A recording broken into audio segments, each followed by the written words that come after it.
alternative Digitalk. Real issues, real talk. Buli muntu azalibwa n'eddembe lye ery'obwebange. Obadde okimanyi nti kikakatako okuuma eddembe lino. Eddembe lino likuggyibwako litya era ddi? Munnaffe toyitira. Bino n'ebirala birindirire mu programu yaffe Teeka Ki. N'abaweereza abo Nalukwago Emerin Katumba wamu ne Tumusiime Kato. Buli Lwakubiri ku ssaawa 5 ez'okumakya wano ku Alternative Digitalk.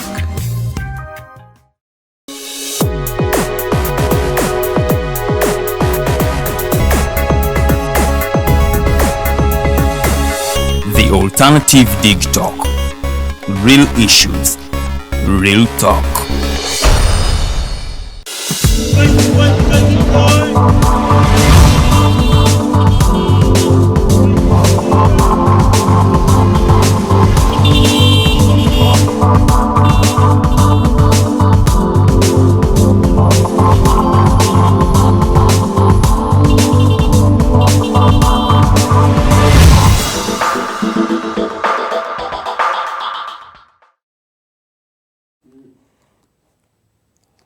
Just in, Roman Abramovich, the boss of Chelsea FC, as we're speaking right now, is no longer the head of this particular club. And of course, the Russian troops are taking a new twist as 498 have been confirmed dead by the Russian government, saying that these particular troops have been fighting for their country in Ukraine. And of course, Ghana and other countries in Africa and Egypt as well have continued to evacuate some of their members who are in that particular part of the war that is in Ukraine. And of course, Kenya, our neighbors right here in Uganda, have also started the evacuation process of those particular members who belong to that particular country. Uganda has not yet maybe showed us a roadmap that they are going to be using in evacuating the Ugandans who are stranded in Ukraine. But what shall we do? Let's expect more and much better. My name is Edgar Matthew Karuhanga, and on behalf of the Alternative Digitalk, allow me to say thank you for joining us in this edition of the Mighty Drive Show. Ladies and gentlemen, to bring you this is a group of very, very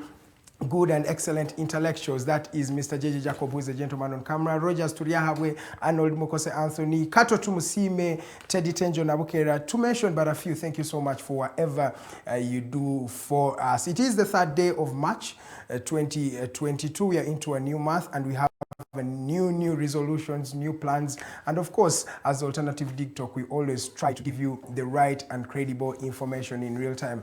Apologies for coming in late because of some technical challenges. As we're speaking right now, Facebook is still closed in this part of Africa, that is Uganda, because of some reasons that we cannot say. Thank you for everybody who's been watching. Anoman Tumuhimbisa, I know you are live. Thank you so much, Mutale Farouk, and the rest of the team. Thank you so much for always making it a point to join us each and every particular day. We are 19 minutes into 7 a.m. Let's delve into the stories so fast because we have our guest who's already going to be joining us, Mr. Leonard Mutebi, who is a medical practitioner and a doctor. He will be telling us more about that. But you'll be having Rogers Turiahabwe and Miss Lilian Luwede helping you in that particular discussion. Now, let's first start off with what is happening in Ukraine. For the benefit of our Luganda viewers, let me do the bulletin in Luganda for us to understand what is happening in Ukraine. Olunaku lwa leero tuyingidde olunaku olw'omunaana nga olunaku olutalo olugenda mu maaso wakati wa Russia n'eggwanga lino erya Ukraine lugenda mu maaso wetwogerera. Russia olunaku lw'eggulu akawungeezi yakakasizza nti abantu oba bannamagye 498 be bakafiira mu lutabaalo luno olugenda mu maaso we bagezaako okuwamba ekibuga Kiev. Baali basuubiza nti bagenda kuwamba kino ekibuga mu ssaawa 12 zokka wetwogera bali mu lunaku lwa 8 tebannaba kubanga bawamba kino ekibuga, naye ebigenda mu maaso byonna biragira ddala nti inevitably ekibuga kino ekya Kiev kigenda kubanga kikkirira, it's going to be going down, okujjako nti n'abantu ba Ukraine balaze amaanyi gaabwe n'amagye ba Ukraine balaze kiki basobola okubanga bakola. Abannansi b'eggwanga lino erya Ukraine tebannaba kuba nti bafiiringa olutalo oba balulabako n'amaaso gaabwe because battlefront tegenda mu maaso mu kibuga wakati, naye ate abantu abakafiira mu Enjega bo beeyongedde okubanga bangi, so olutalo wadde tebalulaba maaso ku maaso bali mu kulufiiringa because oli mu kulaba nga waliwo n'ebizuka ebibadde bigenda mu maaso n'akanaala akasinga okubeera akawanvu mu ggwanga lino erya Ukraine in fact amakya g'olunaku olwaleero ekiro ekikeeseza olunaku olwaleero kakubiddwa nako ne kabanga kasuuliddwa bwe katyo. So olutalo lukyabumbujja mu ggwanga eryo era Russia yo egamba tegenda kubanga eweera paka ng'ekibuga Kiev kimaze okubanga kiwambibwa. Yo Ukraine ekakasizza nti abannamagye abagenda abasoba mu mitwalo 6 be bakafiira mu lutalo naye nayogera nti sigenda kubanga mbyogerako naye for demand of very many individuals nsazeewo mbe nga mbannyonnyola ku namba zino ezakafiirwa. Russia yakafiirwa abantu 498 whereas eggwanga lino erya Ukraine twogerera nga abantu abakafiira mu njega eno bali emitwalo baba basukka mu mitwalo 6. Olunaku lweggulo bakulazeeko kapiteeni omukyala eyafiiridde mu njega eno ng'ali mu kugezaako okubanga ayamba eggwanga lye erya Ukraine. Era nga tukyali mu ggwanga lino erya Ukraine, amawanga ga Africa gongedde okubanga gayamba abantu baago abakwatibwa mu bibuga ebyenjawulo mu ggwanga lino erya Ukraine, era mu mawanga ago twalabyeko Ghana nga ye yatandiseko evacuation process y'abantu abaali bakwatibwa mu lutalo luno nga most especially ba citizens abasomera mu ggwanga lino erya Ukraine. Era Ghana yosi yokka ebadde eyambye mu kujjawo ebigenda mu maaso oba okujjayo abantu baabwe mu lutalo olugenda mu maaso mu ggwanga erya Ukraine, naye waliwo n'amawanga ag'enjawulo agagezezaako okubanga gayetabako mu evacuation process. Egypt oba Misiri ly'eggwanga erimu kwago agagezezaako era nago okubanga gajjayo abantu baago abadde bakwatiddwa mu kibuga ekya Kiev n'ebibuga ebirala mu ggwanga lino erya Ukraine. Ne Kenya yennyini eri ku mulirwano yakakasizza nti nno bagenda kutandika okujjayo abantu babwe olunaku olwaleero era katulinde tulabe kinaaba kigenda gitya. Naye kyewuunyisa eggwanga lyaffe lino erya Uganda tetunalaba pulaani yonna egenda kubanga ensuring nti bannayuganda ab'enjawulo abakwatibwa mu kibuga ekyo basobola okubanga bafulumayo obanga bayambibwa. Gavumenti tenabatulaga roadmap. In fact ye ekyali ku kwesirikira oba eri mu lusirika lwayo because government tenabakufulumawo netugamba mbu kino kyekigenda okubanga kigenda maaso. Okujjako Omwami Okello Oryem ono ye State Minister wa Foreign Affairs yayogerako ku mukutu ogumu wano ku radio station yemu gye bayita 933 KFM ku program bagiyita VPN yali ayogerako ku ngeri gye banaagezaako okuyamba bannayuganda abaleeyo. Naye okuva olwo ate bino yabyogera sabbiiti ewedde ku lunaku lwali lwa 6 tuli mu lunaku lwa 4 that means 5 days down the road tewali kyakoleddwa mpaka ssaawa zino. Naye ng'olutalo lwo lubadde lunyiinyitira okumala ennaku 8 ssaawa zino. Bannayuganda bangi omuli abasobola okuvaayo nga Farukmiya yasobola okubanga adduka ekibambulira. Jjukira Farukmiya ttiimu ye eri mu ggwanga lino erya Ukraine yasobola okubanga adduka ekibambulira twogerera ng'ali mu kibuga ekya London mu ggwanga liri erya Bungereza nga gyafunye obubuddamu oba gyabadde abudamiddwa.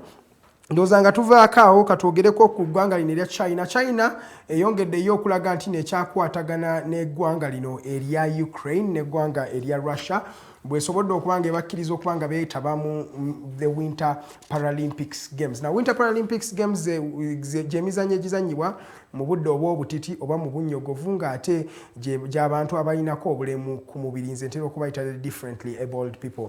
Abantu bano bagenda maaso ne beetaba mu mizannyo egy'enjawulo okubanga balagako ki kye balina wadde nga ensi yonna ebadde ewakanya omwami ono Vladimir Putin n'eggwanga erya Russia. China yeeraze nti no tekirinaako buzibu kyeri mu kukola era nebakkiriza okubanga beetaba mu mizannyo gino egya Winter Paralympics Games. Si buli omuntu abadde asobola okubanga akkiriza Russia because nabagamba wano envumbo zibataddeko Russia ez'enjawulo zigireetedde n'okutandika okubanga etubagira mu bbeeyi ezeyongedde okwekanama mu mawanga gano omuli Russia ne Ukraine. Naye yo China ebakkiriza okubanga beetaba in the Winter Paralympics Games era egamba yo tebalinaako buzibu bwonna. Ekyo kikonfaminze olunaku lwaleero omukyala Zhang Luizun oba lyeri erinnya I don't know if that's how they pronounce it naye omukazi oba omukyala ono yakulembera ekibiina ekitwala the Winter Paralympics Games mu nsi yonna. Yakakasiza nti no Russia ne Ukraine bo bakkiriza okubanga beetaba mu bigenda mu maaso mu ggwanga eryo. Nga tuvuddeko kaawo era nga tukyali mu ggwanga erya Ukraine ebbeeyi y'ebintu yeeyongedde okwekanama mu ggwanga lino nga eddebe y'amazzi oba bottle of water igenze to as high as 50 cents more nti badde bagigula ku dola emu yokka ku nsimbi za America kati oba ogenda gifuna ku dola emu ne cents 5 kino kikulaga for just a bottle of water weba yeyongedde bwotyo ebintu ebirala ebyamaguzi ebyenjawulo byo bineekanama bitya abanna Ukraine bongedde okubanga abeetanira amaduuka gano ga supermarkets oba zi hypermarkets amaduuka amanene nga bagezaako okubanga bastockinga up balabenga bafuna ebintu bye banaakozesa subsequently because ebintu byeyongedde okubanga birinye ebbeeyi terinye wano ka mu ggwanga lya Uganda naye erinye wonna mu nsi naddala mu mawanga gano olutalo bwe luli mu kulunyiinyiitira nabagamba nti nno wano kasite abantu abo basobola okubanga balwana bintu bingi ebijja okubanga byeyongera because of the waterway Black Sea ate nga ebintu ebyenjawulo biyitaawo so bwe bateyiseewo kiba kikulagira ddala nti zino ensonga wezityo weziba zigenda okubanga zigenda tekigenda kubeera kyangu eri eggwanga lino erya Ukraine neggwanga lino erya Russia ndooza nga nva mu ggwanga eryo lyennyini abantu abasobye abantu bangi mu ggwanga lino erya Russia naddala mu capital ya Moscow batandise okulaga obutali mumativu bwabwe badde bawakanya omwami Vladimir Putin nga bamuwakanya ku lw'embeera egyabadde akozesa ne foreign policy oba foreign aggression against Ukraine batandise okubanga bakwatibwa bano bonna abeeyiye ku nguudo mu kibuga ekya Moscow nga beekalakasa nga balaga obutali bumativu bwabwe bayongedde okubanga bakwatibwa olunaku lw'eggulo wali abakwatiddwa n'amakya ga leero waliwo abaakakwatibwa nga as we are speaking right now mu ggwanga liri erya Russia so twongere okubanga tusabira amawanga ago olutalo luno lulekeraawo okubanga lulinnyinnyitira bwelti wentandise story eno mbagambyeko nti omugagga wa Chelsea Roman Abramovich yakwatiddwa yatunze clubs teyakwatiddwa omwami Roman Abramovich yatunze club ye oba ya tiimu yagitadde kubanga tannagitunda paka sawa zino naye yagitadde alekeddaawo kubanga yagikulembera bino nno abantu bangi bali mu kugamba nti bivudde ku nsonga z'okuba nti omwami Roman Abramovich ono mu Russia atabadde akolagana nnyo n'omwami Vladimir Putin so osanga gavumenti ya Bungereza erina envumbo zebadde emuteekako ye ng'omuntu asobole okubanga oba amanya waaba akoma so mu ngeri eyo wetwogera nga ye Roman Abramovich takyali mugagga w'eggwanga lino wa tiimu eno ya Chelsea omwami Roman Abramovich bamujjukirawo bingi yajja ku tiimu eno yajjawo mu mwaka gwa 2003 okuva mu 2003 paka 2022 omwami ono abadde ali ku club eno awangudde ebikopo by'enjawulo era Chelsea agifudde one of the most decorated clubs in the world as we're speaking right now Chelsea is the best team in the world because of course they have the Champions League or they're the defending champions of the Champions League so that means Chelsea you're inevitably egenda kubanga feeling some bit of change because Roman Abramovich ayagadde nnyo team ena aginvestinzemu sente ez'enjawulo ate n'ebintu ebirungi nti ainvestinze sente naye ne sente nazo abadde azifuna okuva ku mirembe giri egyapa Frank Lampard omwami ono azze awangula ebikopo ndooza mujjukira ekikopo kye yawangula ekya Premier League tandikira Premier League gye yawangula under Jose Felix Mourinho yagiwangula mu 2004 ekikopo ekyo ekyasookera ddala ekikopo ekyali ekya Chelsea abasajja ba John Terry Frank Lampard be bali mu tiimu eyo Didier Drogba abasobola okubanga bawangula ekikopo kya 2004 nga bali wansi w'omutendesi Jose Felix Mourinho ekyo kyali ekikopo kya Roman Abramovich ekyasooka naye subsequently yeeyongera okubanga awangula ebikopo ebyenjawulo mu 2012 yawangula ekikopo kya World Cup kya Champions League ng'amaze okukubibwa mu 2008 Manchester United yamukubira ku final za Champions League yakomawo mu 2012 n'awangula ekikopo wera kuba tiimu eno ya Bayern Munich so ava mu Bayern Munich awangula ekikopo ekyo in fact bakiwangulira mu Germany mwennyini record paka sawa zino ekyaliwo tiimu eyo ndoza mujjukira omugolo ti Didier Drogba gye yakuba goolo yawanguza ekikopo ekyo ekya Champions League Champions League waabwe yasookera ddala baddamu bawangula ebikopo ebyenjawulo bawangudde zi FA bawangula zi Carabao bawangudde Premier League mu 2017 n'omwami Antonio Conte bagiwangudde baddamu ne bakola record ne basobola okubanga bawangula ekikopo kya Champions League mu 2021 ekikopo kino ekyawangudde abasajja nga ba Timo Werner nga tiimu eyo bangi ababaddemu ba Mason Mount bawangudde ekikopo era agenza okuva ku club ene ya Chelsea nga y'omu ku basajja b'osobola okugamba nti no ali so decorated because abadde awangudde ebikopo eby'enjawulo. Roman Abramovich tujja mujjukirako okuba nti abadde tasaaga nnyo n'abatendesi era musajja abadde teyeerya ntama agobye abatendesi ab'enjawulo ng'asembeddeyo ddala abadde omutendesi Frank Lampard gwe yagoba n'asobola okuba nga awangula ekikopo kino ekya Champions League. So Roman Abramovich musajja agenda kujjukirwa nnyo mu byafaayo bya ttiimu eno ya Chelsea era mu byafaayo by'eggwanga lino erya Bungereza ng'omugagga omu abadde atadde ensimbi nnyingi mu club eno. Abadde abakoledde bingi abasambi baawangula ndozi ekikopo kya 2012 mujjukira batwala ku yacht yabatwala ku yacht bonna n'abakulira amamotoka bonna ne famire yaabwe famire zaabwe zonna n'abanga abateeka awo basobole okuba nga beeyagalako. Musajja abadde musajja agenda okuba nga ajjukirwa ku ttiimu eno ya Chelsea. Yoyo Roman Abramovich omugagga owa Chelsea eyatadde ttiimu eno n'abanga agivaako amakya g'olunaku olwaleero. Akalulu ka Kenya nako kakyabumbujja abasajja bakyaliwo ODM party erina omwami gwe bayita Raila Amolo Odinga akyagenda maaso okubanga anoonya akalulu then n'omusajja omukalenjin William Samoei Ruto bakyagenda maaso wali nga banoonya akalulu okubanga balaba ani agenda obeera president w'eggwanga lino erya Kenya. According to opinion polls omwami William Samoei Ruto akyakulembedde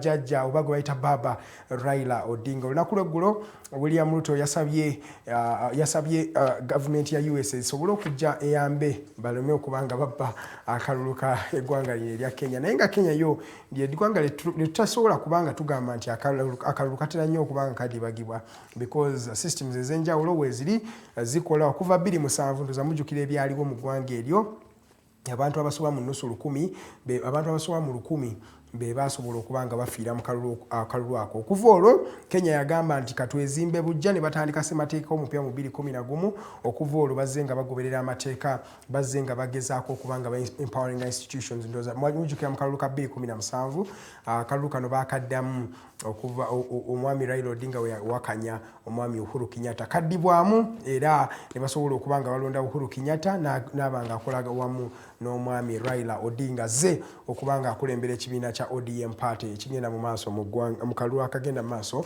mu ggwanga eryo. Kenya ejja kubeeronda ng'ennaku z'omwezi zijja kuba 8 omwezi gwa 8 omwaka 2022 katulinde tulabe ani agenda okubeera omukulembeze w'eggwanga lino erya Kenya. Dakika zino ziri 32 ze zaakayita ku ssaawa emu ey'okumakya. Amannya nze Edgar Matthew Karuhanga okubanga mbaweereza ku lw'omukutu ogwa The Alternative Digitalk. Ladies and gentlemen, muzikirize mpumulireko awo naye mwebale nnyo mubadde batulaba buli wamu mbadde mutulabira olunaku olwaleero. Up next agenda kubeera omwami Roger Stuliahabwe n'omukyala Lilian Luwedde nga bakuleetera omwami Leonard Mutebi. Ono nno musajja he's a doctor era agenda kubanga ali wano paka ssaawa 3 ez'okumakya. Let's go in for a short commercial break. When we come back, the mighty drive is just starting. Good morning.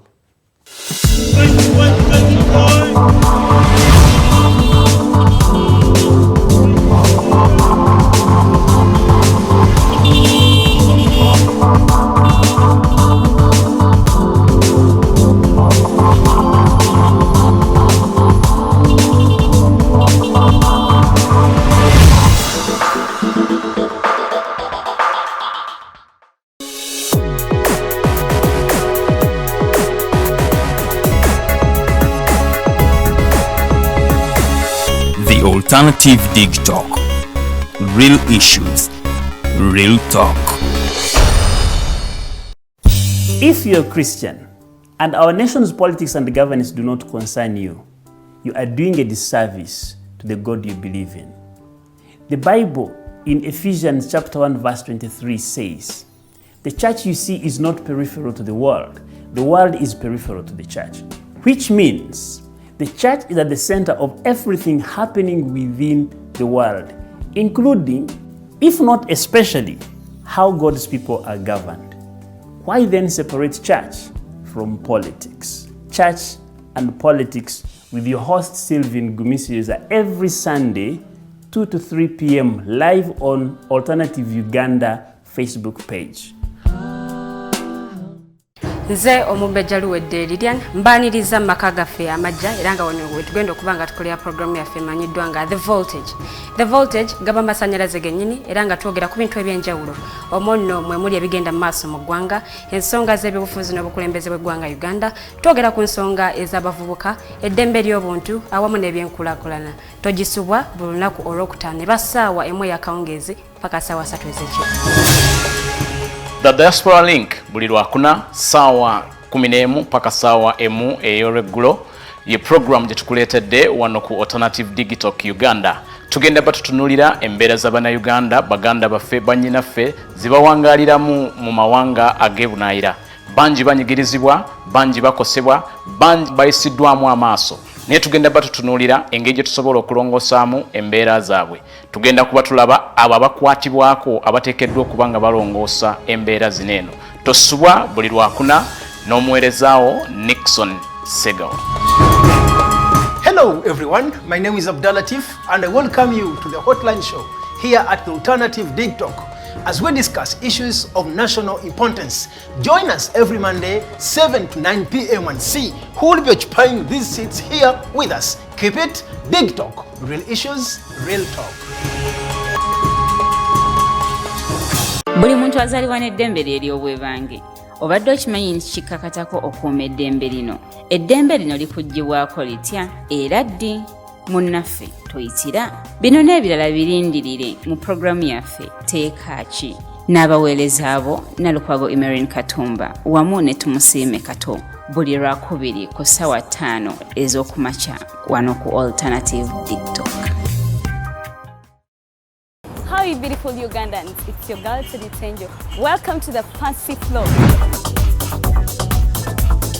Who doesn't see my hair, guys? I am super glamorous. Remember, this is the only show where we're going to be talking about fashion. Please, where are you think? Teaching. What has been confusing you about fashion? Sorry, you said I should not smile. For all the information about fashion, maintenance of body shape. I can wear bling bling when I'm going out. So you can wear bling bling going out or any occasion. We shall be doing all this in the fancy floor. Remember, it airs every Thursday right from 8:30 to 9 with your girl Teddy Tenjo. It is the fancy floor.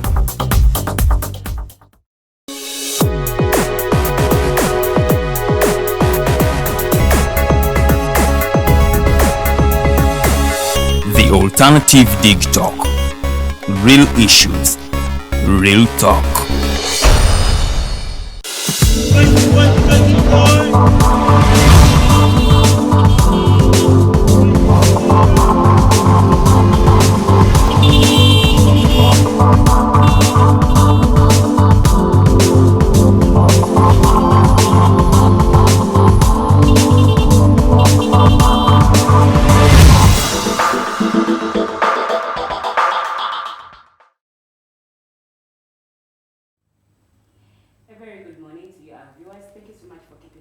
The Mighty Drive. Mbaniriza nnyo ku Mighty Drive amakya g'olunaku olwaleero era nga nze omubejjaluwedde Lilian. Tugenda kuba twogera ku nsonga ez'enjawulo ebigenda mu maaso mu ggwanga, ku nsonga z'ebyobulamu tugenda kuba nga ate tubyogerako era nga mbaniriza nnyo olunaku olwaleero. Olunaku lwakuna tubala ennaku z'omwezi 3, tuli mu mwezi gwa kusatu omwaka 2022. Njagala okutwala omukisa guno ate okuwishinga birthday ennungi eri omukyala Elizabeth Musitwa awamu n'omwami Jeremiah Mutebi. Abo nno tukola nabo wano ku Alternative Digital. Head of Production omwami Jeremiah Mutebi, amazaalibwa amalungi. Happy birthday. Naye ate nga teweerabira olunaku olwaleero ojja kubanga onaaba munnange. Tujja kubanga tetukolako emikolo mu butongole nga bwe tukikola wano ku Alternative Digital. Naye nga mbaniriza mu studio sirimu nze kandi munaabaami babiri. Kono kuliko mukozi munnange batugenda okubanga tutwala show yaffe ey'olwaleero mu maaso omwami Rogers Tulya Habwe awamu n'omugenyi waffe omwami ono Dokita asigala mwami naye ng'ate Dr. Mutebi Leonard tugenda kubanga tutogera ku nsonga ez'enjawulo ebyobulamu biyimiridde bita mu ggwanga erya Uganda ki ekyetaaga okutereeza era wa tugenda kubanga ate tubyogerako era nga bwobanga oyagala okugenda mu maaso n'okubanga ate naawe unyumirwa discussion neno ogenda butereevu ku Alternative Uganda Facebook page ojja okubanga ate otufuna alina ekibuuzo kiteeke mu comment section tujja kubanga ate tukisoma nga program yaffe tennaba kubanga wunzikibwa ku YouTube kwetu linyo the Alternative Uganda agenda munnange subscribing ku YouTube channel yaffe tusobole okubanga ate tutambuliza wamu eggwanga lino era nga tulitwalira ddala mu maaso n'emikutu emirala kwetu linyo ku Twitter, Instagram, ku TikTok naye osobola okubanga ate otufuna tuli the Alternative Uganda tosobola kubanga ate olemererwa okubanga otufuna bwobanga ate otunoonyeza kansooka ennyanirize omwami Rogers tuli ahabwe atulamuseeko ate n'oluvannyuma omugenyi waffe naye twegatteko tuleke tugende mu maaso ne program ey'olwaliro mukulu Rogers good morning ndaba osmilinga sinnamanya smile eno evaawa ogambye nze mwami nzika asigadde dokita. But a very good morning, ladies and gentlemen. I welcome you today to the Mighty Drive. My name is Rogers Todihabwe, as she had said, and I'm glad to be here today and that we will be able to go through the discussion, especially as far as the sector of health is concerned. We have a gentleman who's a doctor who is, I think, a finalist student, or he has finalized. I'm a doctor. That is going to expand, but he's a doctor, that is important. So he's going to be telling us how that is going. A while ago, last year, about May, they were striking, and again in December, about the issue of the interns and their payments. Of course, you know, most of the places, interns are not actually paid. So most of the times you find these gentlemen have to actually cater for their own needs from their own pockets.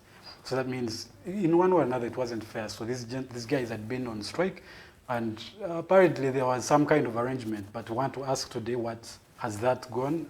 What happened? Were the issues sorted? And obviously, recently we saw a gentleman who's the executive director of Mulago Referral Hospital being arrested over misappropriation, or at least they allege, because it has not been, you know, factually proven, but he's alleged to have misappropriated about 28.8 billion Uganda shillings. So he's going to be talking to us about that also. We saw another thing also in that regard. Last year, about 4 people were also arrested from the same institution. About, I think it was about 20.5 billion. So misappropriation is one thing that is actually facing the sector of health, and especially at a time where we have just come from a pandemic. So we want to understand where we stand as a country, how far COVID is actually going, if we're moving it out, or we are just being reluctant and moving on. And now, since the news are on Ukraine and Russia, COVID is being put in the back seat. I don't want to go in for so long. My name is Rogers again. I want to welcome the gentleman, Mr. Dr. Leonard Mutebi. Thank you very much, Mr. Rogers and Madam Lillian. I love this show because it allows me express myself in both languages, the local language and then the English as well. That's why I love this show. So, okusookera ddala kubanga yatwanjulidde yayogedde mu Luganda. Erinnya lyange nze Mutebi Leonard, Doctor. Sikyali muyizi makerere navaayo makerere namala emisomo gyange era just nti ndi mu kaseera kano nga ngenda mu internship period egenda okutandika mu guno mwezi gwennyini just weeks nga 2 oba 3 mu maaso awo ngenda kuba ntandika internship period yange. So that's my introduction. Ladies and gentlemen, the viewers, I'm Dr. Mutebi Leonard. Currently I'm a pre-intern awaiting internship, which is going to begin very soon. According to the document that was released by Director General Services, Dr. Mwebesa, it indicated that we are beginning on 21st March. What has caused the delay in our beginning of this internship period has been the other industry action is so the strike we had for the interns. So when the interns that currently on strike, they compensated that time. It was 6 weeks strike. So that they have been still there. Otherwise, they would have completed around February, but they're still there to compensate for that time. So after them, then we are going to be joining immediately. Yeah, okay. Thank you very much for hosting me today. to discuss these issues. Thank you so much. Tugenda kuba twogera ennimi oba oliawo bbiri oluzungu n'oluganda bwe tutabikatabikamu okusobola okulaba nti audience zaffe zonna ziri catered for. Ndowooza twagala tutandikire ku strike ya last year. Bwe tuba tukyali awo ng'olwo ate strike ewedde. Ne twebuuza bye mwali mwekalakaasiza oba bye mwali mulaga nti wano weetaaga okukyusibwa byakolebwako. Basawo ne bannyabo okubategeeza nsooka okubeebaza bannayuganda okubeera ku sayidi yaffe mu kaseera kuffe baali banyigirizibwa lwakuba nti munnayuganda yenna yali anyigirizibwa kubanga twali tetuwaayo services zaffe. Tubeebaza nnyo bannamawulire namwe watwetanga ku zishow okubeera ng'ensonga zaffe zino zituuka ku kituuka era nzijukira olunaku nali wano negayirira ministry negayirira gavumenti etuyambe lwaki tubeera mu distraction fe abasajja abasoma ebitabo byaffe. Nina essanyu ettonotono si essanyu eddamba sijja balimba nti byali bituuka byaterezebwa.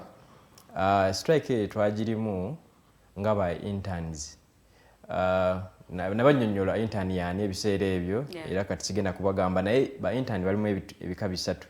Waliwo gwe bayita intaani doctor nze mu kika kyendimu, waliwo gwe bayita intaani nurse, waliwo ne gwe bayita intaani pharmacist. Ebyo ebika bisatu. Kakati ensonga eyasinga okutwekalakasa yali ssente ezo baziyita allowances z'aba intaani.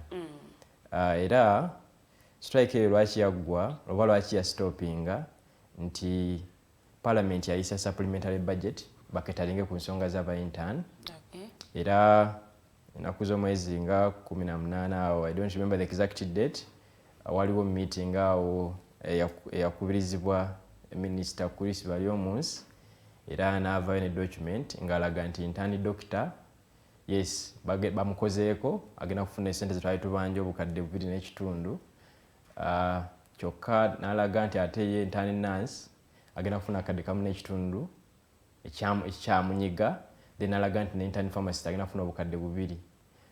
Lwaki kyenjagala obagamba nti strike awo ne tusooka netugiwummuza kubanga tugamba bw'oba olina kyoluubira naye ng'ofunyeeko akatono. Omwana bw'aba akaaba enjala ewaka omuzadde n'amwayo omummonde guno gukendeza ku njala ye naye omwana ono era saawa eyitawo agenda kuddamu akaabe.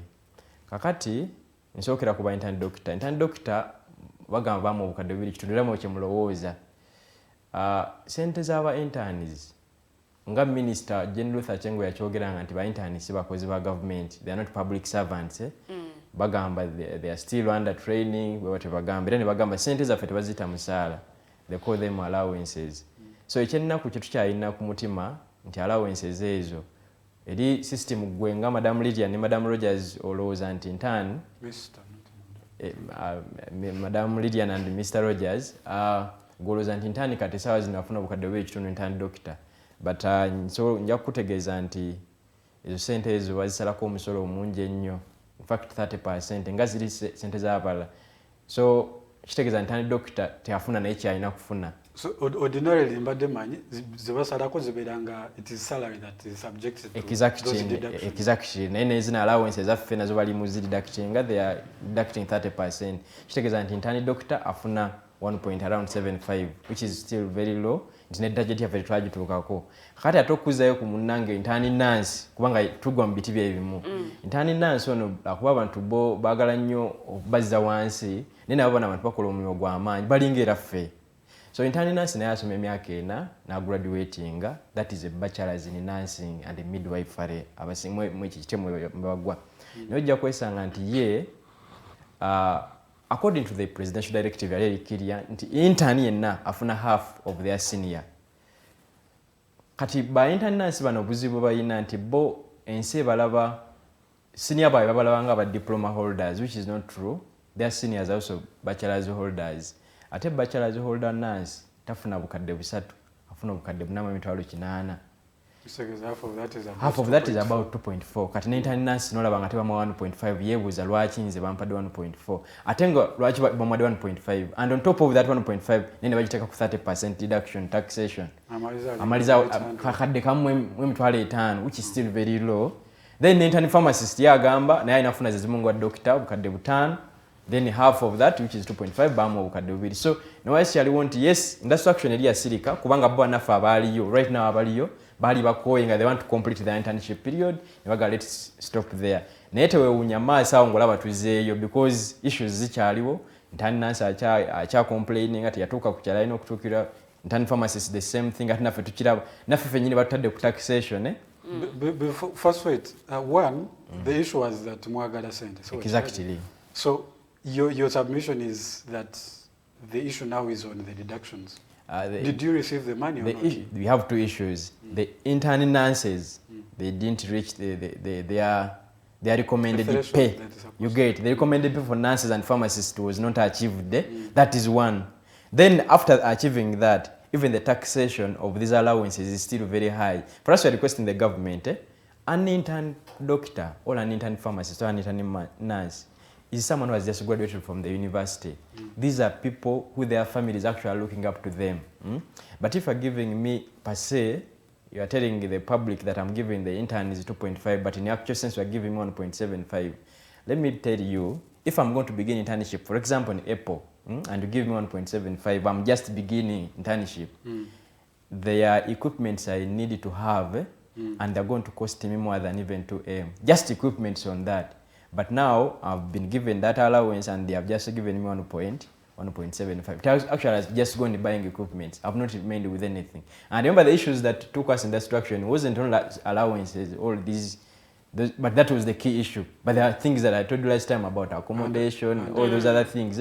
They have not yet been worked on. What are the equipment exactly? The equipment. I would expect that as you go to the hospital as a professional, especially now like Molago, most of the staff is actually provided.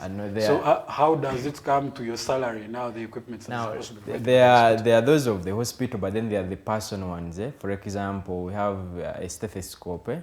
So that is, you don't expect the hospital to give you that. That is personal equipment. We have the SPO, I don't know how they call them in Uganda. We work on detecting oxygen saturation y'omubiri machines pulse oximeter. So that pulse oximeter is very expensive. We have things like the BP machine.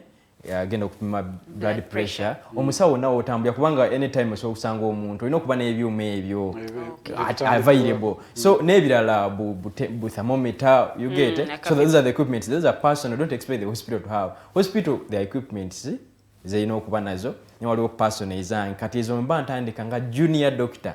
I'm supposed to have such equipment. But hospital you tell an equipment is no, most times you will not find the hospital with a stethoscope for you ready to work on the patients. To judge sanga you stethoscope you mudwaliro nti Mutebi, you have now come today is a stethoscope you are going to use to see patients. No, you cannot find it there. But what happens in the event that you have not carried yours and the patient comes and the hospital doesn't have a stethoscope? Now but you know our standards. You know our standards, Mr. Rogers. You know the Ugandan health sector. So you need to have yours. So for us, we are saying if the government had catered for us well, for us we can have our instruments very well. We can have our equipment, and then we're going to serve our people. Yeah. So don't be surprised, and I don't want the public to say, but these interns always. No, it's not us who are over demanding, but they don't give us what we ask for. Because if they had given us the 2.5 clear, okay, for us we're saying even if they just take the 20%, if they badly want the taxation, let them deduct 10%. You get, but deducting 30% of the interns' money is a lot of money, ladies and gentlemen. A lot. Naye ate last time bw'oyogera ku bintu ebyali bibanyigiriza walaganga list mpanvuko naye mu byonnyonnyodde ku bye baakolako ensonga yali ya ssente yokka so bino ebirala byonna mwali mwekweseemu byekweke naye ng'ekigendererwa kya ssente. No, anti industry action eyo nti abagirimu be bano abakyaliyo by the they are working. It had taken long nga n'abantu public sympathy egende tuggwako kubanga balaba tetukyawayo service. So ebintu byali bingi. But nga nkugambye nti bw'oba olwanirira ekikajja ekiramba ne bakuwaako ennyingo okakkana kyenkugambye nti bwe kibanga ekikajjo kino kibadde kirina ennyingo 10 bwe kibanga kibadde kirina ennyingo 10 bakuwaako ennyingo emu osobola okukakkanira ku nnyingo emu ng'ate okyalina obwetaavu because these are generations. Internship period is 1 year.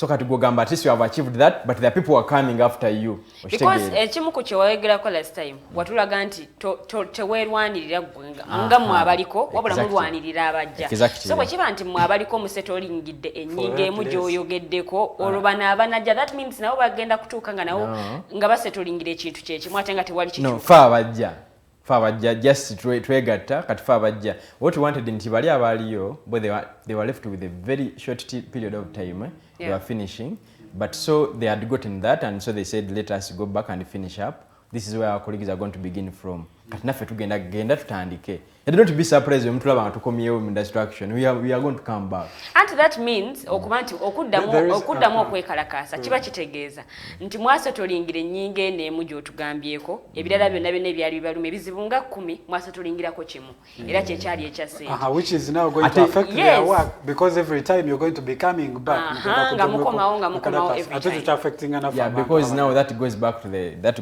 the government. Government cannot sort for you. Yejja kugamba kati ekuwadde you go back, because if they had reached the moment of terminating the intern's contract, they had reached a moment of terminating and they are saying fe tugende to them before we are. So this government can do anything possible okulaba nga embeera yekunyigiriza nnyo. Ne kati omwana oba intern yebo at least bomuketalinga ekimu ye oba omwadde nga omumonde kiro ky'omumonde n'okimukwasa enjala ye nekisoka nekkakkana n'agenda n'agira nga kwa services ezo, because this government kati if it had done that and then we continued, anything would happen. You know, this government of ours, it speaks very many things. So they would say very many bad words. They would show the public that interns have been given money, but they have refused. They wouldn't tell you that accommodation hasn't been catered for. They wouldn't tell you that the equipment in the hospitals are not there. They wouldn't tell you that. They would say interns have been given money. For them, they would tell you they have given us 2.5 million. You get? They would tell you that, but that is not the reality. Abakulembeze ababakutwala nga ba intern bo baba bakoze mulimu ki, because wekiba nti government ejja kuvayo egament mufunye 2.5 naye nga tesize mufunye olwo abakulembeze bo baba bali and the challenge, that's why I've told you that instruction was in December. Their internship period is supposed to end in February. It was supposed to, so for them they had a very short period of time in their internship period. That's why they thought it best to Uganda first complete the internship. Otherwise, they would terminate their contracts and they would never finish internship. They wouldn't finish internship. Just like we had seen that later, which was evacuating it was just chasing them away from the hospital. So they said, okay, now that we have gotten this one, the generations that are going to come, another generation, now for us we can go and fight now the taxation. You get? Another generation also comes. It keeps until these things are solved. Until issues are completely solved. Because if the government cannot solve them at once. But do you think they are going to be completely solved? Bwekiba nti basobola bawaako ekimu ne mukakkana, because bajja kukitwala nti bwe tubawaako ekimu ne mukakkana musobola okukakkana then ebirala ne bwe tuba anti bwe tuba tulina ebizibu 10 bwe tuba tulina ebizibu kiteeza myaka 10 bijja kuba biweddewo nti tugeze buli mwaka kati bakola guno omwaka gwaffe sente. They have handled the issue of money completely. Money is handled. Of course we shall bring also other issues, but because the next issue je mugenda okuzzaako ya taxes. Exactly. Naye nga ebirala bino mwali mutunuulidde era nabyo tebikoleddwako. By the way, not only taxes, even I'm telling you the issue of nonsense is still a big issue, by the way. Yes. They have not reached the yes, it's not actually. Ebimu ku bye mwafronti nga mwalimu accommodation.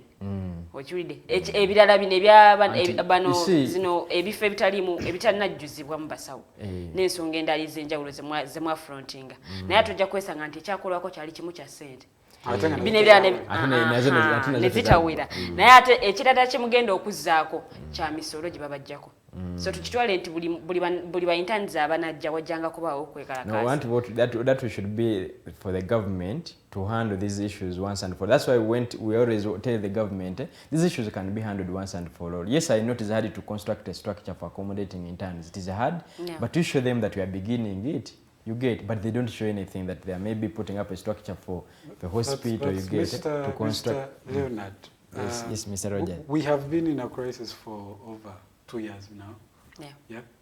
And a lot of issues are really going down. The economy is technically crumbling. You are seeing what is actually happening. Ebintu katibiri waguru. So the government is trying to fight all the inflation and the economy downfall and all that.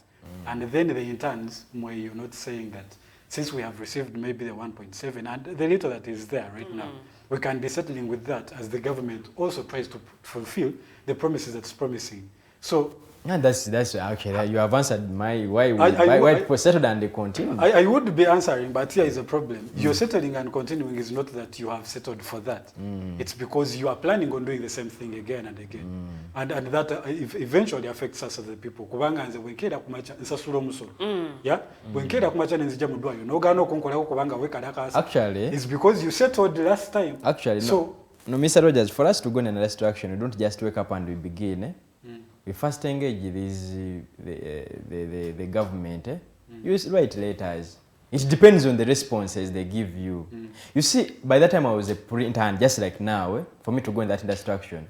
It was initially the interns. For us, we were still studying by that time, actually. But why I went in that instruction as pre-interns is because of the response. Once they said, interns vacate, let us bring the pre-interns to join. When you give a response, that is very negative and very toxic, that's the actual sparks of the instruction. Now, once for us to write letters and we say, look into this issue of the 10%, and then you tell us, economic downfall, we are still crumbling, we have this and this, and we're not hearing there's some big people are taking money, this has happened here, we're not hearing of any sort. We didn't understand there is something that is going on in the country. We can give them momentarily some time. But the challenge is the poor response. For us, we say, 30% taxation is bad, and then you start shouting at us. You have seen people on those media platforms, they just be saying those interns what, they're just now stubborn boys and girls who just want to strike all the time. Once you give a proper response to the interns, they can always listen because these are elites. These are not people who have not gone to school. These are elites who understand. They understand the economy. They understand the situation you have been in, which is COVID. Give them a clear response. If the interns are saying this, show them why they're getting 1.5. Why don't they give them the 2.4? Explain to them why. Because the president said, let the interns get half of the salary, half of the seniors. Senior graduate nurses getting 4.8. Why are you giving the intern nurse 1.5? Come and explain to the public, or explain to the nurses, but you're not giving them any answer. You get? So it depends on the answers. Now for me, by chance I may be the leaders of the interns. You get? How did that end, by the way? No, we have not yet had the election. You're still in the campaign process? We are still in the campaign process. So by chance, if I'm the leader of the interns, you get? I'm not just reading the doctors. The nurses are asking me, why are we getting 1.5 yet we're supposed to get 2.4 million? You get? They don't have any response. The government should and for sure, why? Because actually for the intern nurses, they think now the government is only considering doctors. Why you give the doctors the 2.5, and for them they're getting 1.5. Well, for one, I would think a doctor is more professional than an intern. But then that would now be contradicting the government is the presidential directive. The presidential directive was not saying this one is more professional. This one is more qualified. Okay, the work experience too. That would be specific in the presidential directive, but the presidential directive just said, let any intern get half of their senior. It is very clear. The other was probably assumptive. And let him come out and then say it was null and void. But as it still stands, and that's what they are looking at the intern nurses. The intern nurses are saying, here we are. You have given the doctors priority, you have given them at least they are recommended from the directive, from the presidential. The nurses do the same work as doctors. Of course they don't. But that's why they're not getting 2.5, but they're getting 2.4. But at least they are being given this 1.5. I want someone to even say 1.05, not even 1.5, because that taxation is still 30% is very high. It's very, very high. But they don't basically do the same work as... But they do a lot, by the way. They do. Yeah, they do a lot. That is why at this babongezako kuva wali we bali. Enough actually, enough because you said from 750 to that 1.75. Enough we said at least mtongezako. That's more than 100%. Yeah, it's more than 100%, but it don't reach the expected. Yeah, but nebo tutunulira embeera nga bweri mu ggwanga n'ebyenfuna bwe biri. Madam Lydia ntogera mbeera mu ggwanga. Omanyi kiri mu ggwanga. Ojogera ku mbeera y'eggwanga. I'm actually glad to mention that. Part of the reasons and the problems that now are facing the ministry, that whole sector, especially Munago in particular, is that fraud that has been happening, misappropriation. Yeah. I have not seen you people stand up and say, maybe part of the reason why you're actually suffering is because your leaders in those same institutions are actually misappropriating funds. So, bwe mutoleka ne mugamba nti bali ne balya sente ne musirika ate ne mujjafu abantu ne mutuninya ababulijjo ne mutunyigiriza ne mugano tukolako. Where does that put you? Because now it means you are siding with them. No, because we are not. I'm not an auditor for the government. I cannot audit how funds are used in Mulago. But of course, even me sometimes I be skeptical when I see maybe I see the director of the unit is constructing a very nice apartment somewhere, and then I hear stories. Some health workers are not receiving allowances. I be hearing stories, but of course I can't come out because those are all allegations. I can't come out and say this man is misappropriating funds. I can't start now shouting all over the place. But my role is to ask the government. It's the government's role to go and audit and then find out such things that were discovered, that 28.8 billion were misappropriated. Actually, they cannot be accounted for. That is not my role because actually I'm not a spokesperson for Mulago Hospital.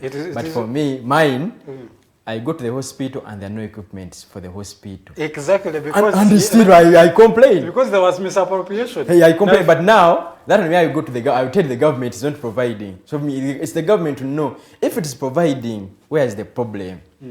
Then it's the government's role to know where the problem is coming from. Simuli mogwangenze. Nze ngenda gena mudwairo dagana twaliwo gloves, bagala nfuna hepatitis B. Nga nkwata kubalwadde nga sina gloves. Nze ngenda naye nkuvayo ngambe government lwaki tompa gloves. Kati government y'omulimu gwayo okuddayo nenoonya ani gwetuwa n'atagula ngire bakulaze. Kwa government ya Uganda it abolished pharmacies around the premises of the hospitals. Naye nga pharmacy Mulago zibajje eziri. Such issues negative sibyange byakunoonyerezaako. It is the role of the government to know nti weba sente ziweereza zigula gloves. Sente zo ziragawa. It is the role of the government. Government, please, I don't have these equipments. The challenge I've seen in this country, when you come to check the systems, but you're checking the system which is right. You come to check the system, that's our hospital.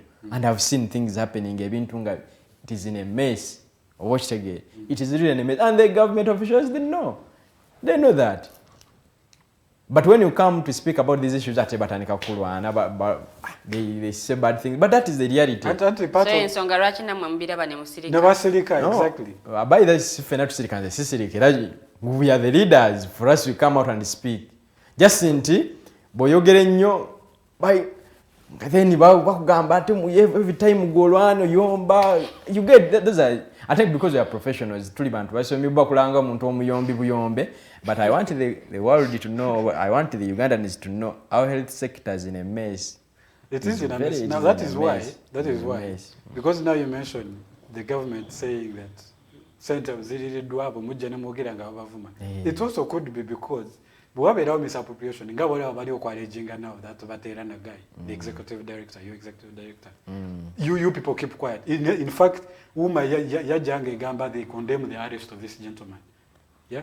So I would expect that UMA, as it is, Uganda Medical Association, as it is a professional body of professional doctors, they would have to support the government to make sure that those resources that are supposed to actually cater for those facilities and the people who are now the pre-interns, where your issue comes in, are actually addressed. So when they come and say they are on the side of the person who actually misappropriates the funds, how does that? No, if they are on the side, me, I'm not on the side. Eh? Because I also fall under. Because you come under. No, I'm not actually. I'm just disappointed. But I think they made that statement before that report from the health monitoring unit of the State House was out. Because if clearly they saw that that document from the health monitoring unit clearly showing how the funds have been misappropriated, no one can say I'm on the side of the other one who has been mismanaging funds. No one can say that. Of course, we are all against that. Who wants to be on the side of someone who has misappropriating? Actually, me personally, yesterday I was in Mulago and I had very many health workers complaining that they have spent like 4 months without receiving their allowances. See? Such issues are there.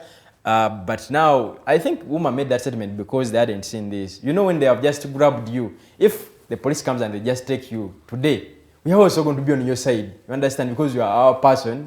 You are our colleague, we work with you. But then if there is a statement from CPS and they tell us Mr. Rogers did this and the other, we shall say let him first. Then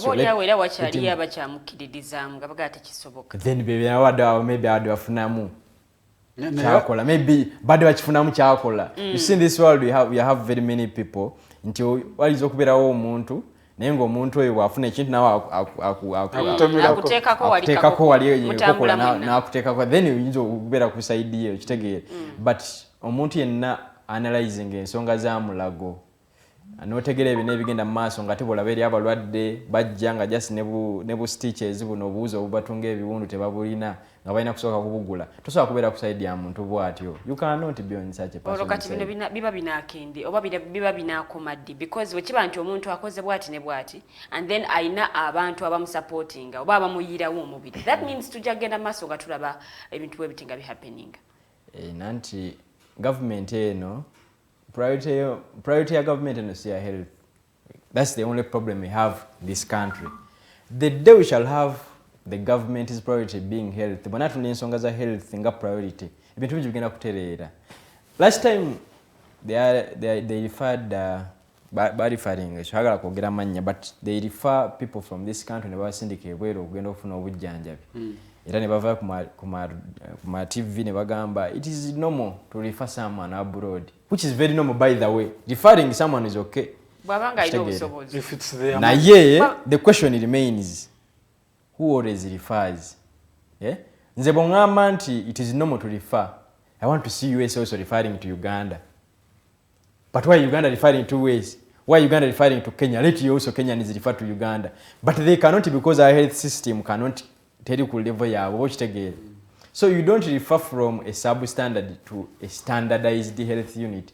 You refer from a substandard to a standardized one. You don't refer from a standardized one to a substandard.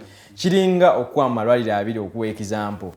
Mulago ye dwaliro lyaffe ya government etumanye lisinga standard mu ggwanga. Okitegeera. Kati sisuubira okukatingira kuwa Mulago then nkwene Masaka Regional Referral Hospital. Kati sisuubira ate muntu kutulemerera Mulago Kampala Specialized Hospital ate mu referring e Masaka. I don't expect that. I expect nti Masaka gena ku referring e Mulago. Oba okitegeera. Kati I want the country, the government naye eteke ebyobulamu ebiteke ng'ensonga priority ekole ku facilities zino. Baleme tugamba mbu omuntu kubanga ye yesobola they fly them out. Then bakugambe it is normal to refer. And I tell you when you discover nti bano bonna abantu gye bali referring abantu, you are going to find Ugandan doctors who are there working because Ugandan doctors are very knowledgeable.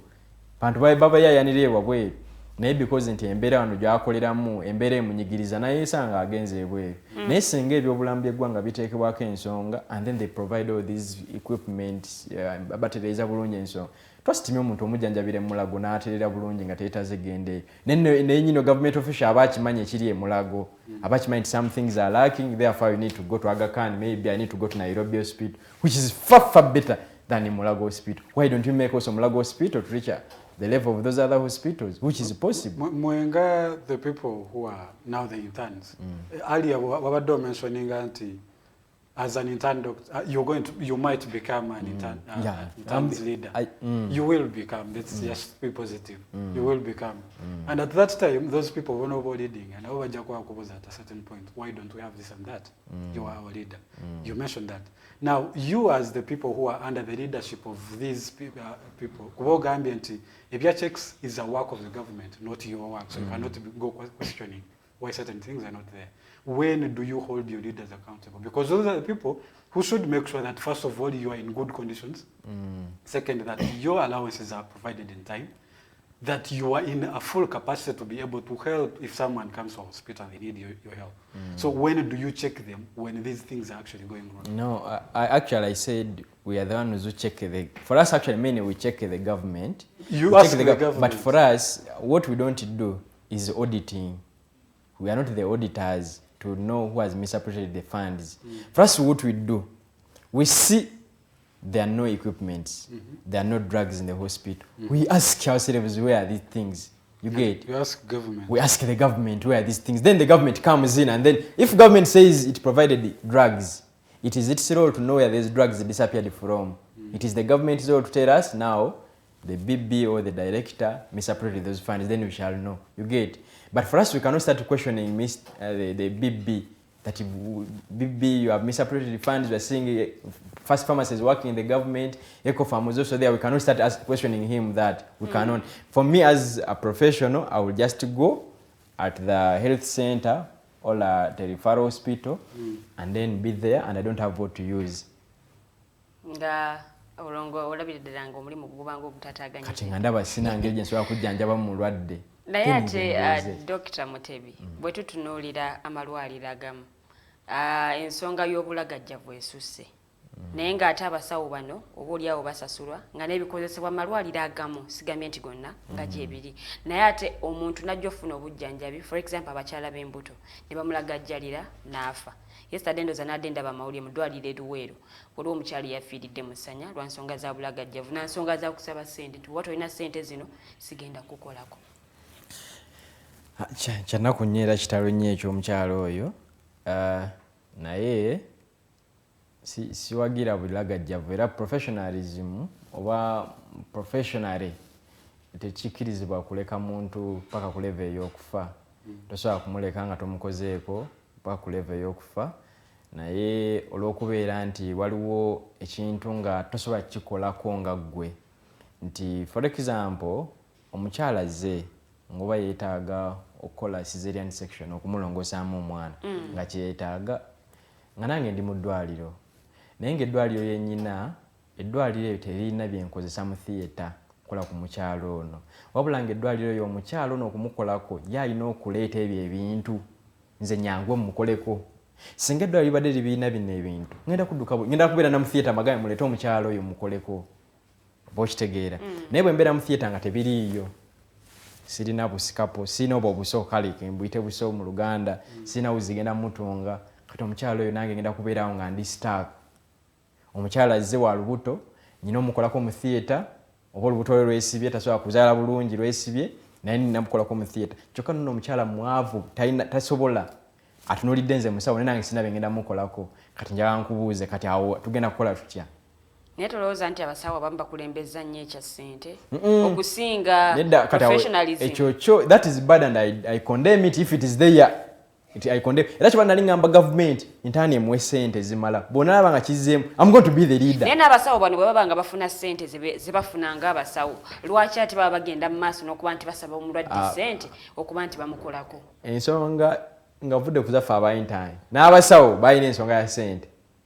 Era babasuubiza bagenda gikolako financial ejja nabo batunudde amaaso balinze so kati ono saalumanya yabalina okafiira n'essaawa zino abasawo tugamba nti bafuna omusaala omulungi naye ekyo ekyokuba nga bakulembeza ssente that is a very bad habit era kibi nnyo naye nze jasi nange njagala ntulire ku sayidi y'omusawo atalina bikozesebwa gwe obukosa omuntu ali ku perifero gwe kyolaba ogamba omukyalo bamulagajjalidde naye gwe madamu Liyane kati oyinza okuba olinamu akasente ko n'ojja mu ddwaliro erya gavumenti naye nkugamba genda ogule gloves eziri surgical genda ogule kino tetubiina mu ddwaliro genda and you can buy them I will work on you but another one comes ne mugamba buy surgical buy this okitegeera use bengenda okozesa okujjanjaba mu theatre ye nga tabisobola era n'abeera awo akuba amasimu kati ye omuntu agenda kujaga bamulagajjalidde ye tina actual sense tebamusabye na sente waliwo bamugambye gula kino lwakyakikulanga eddwaliro ya gavumenti kati bibyo ebibuuzo byetubuuza gavumenti betugamba gavumenti teprovidinze such things have not been provided. Is that an issue that is happening from the side of the government or from the side of you as the people? Because sometimes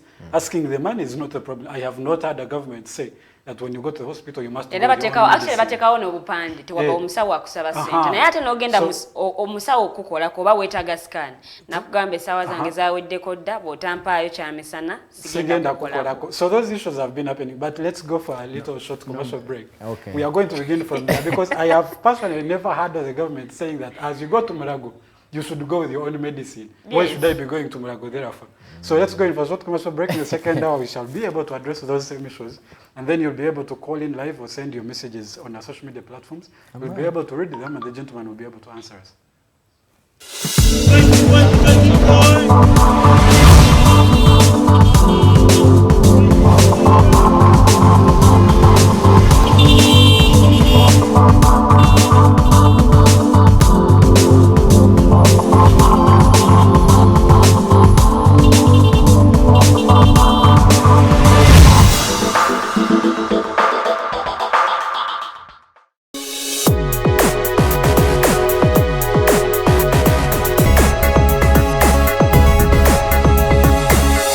The Alternative Digitalk. Real issues, real talk. If you're a Christian and our nation's politics and governance do not concern you, you are doing a disservice to the God you believe in.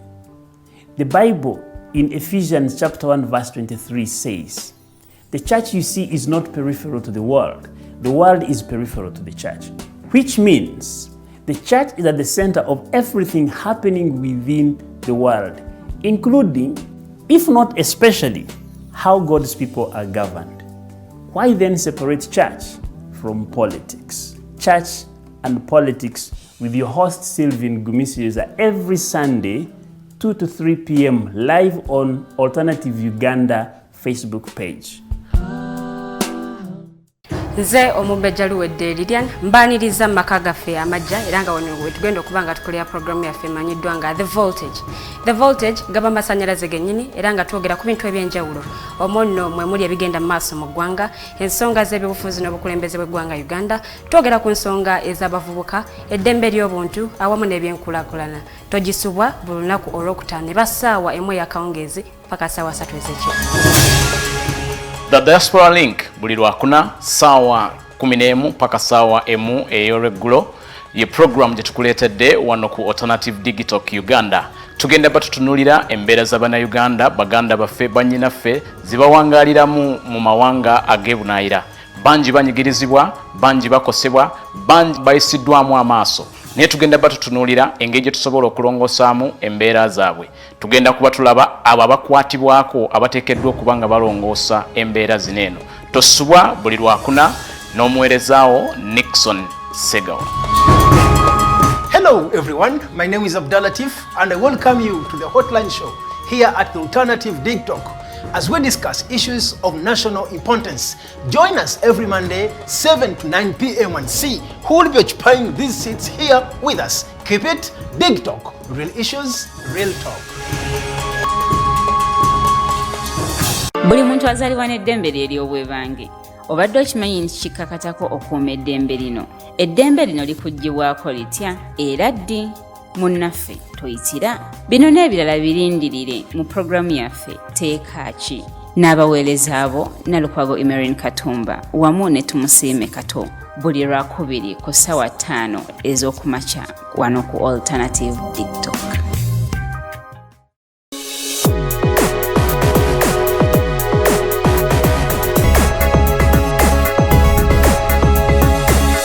The Alternative Digitalk. Real issues, real talk.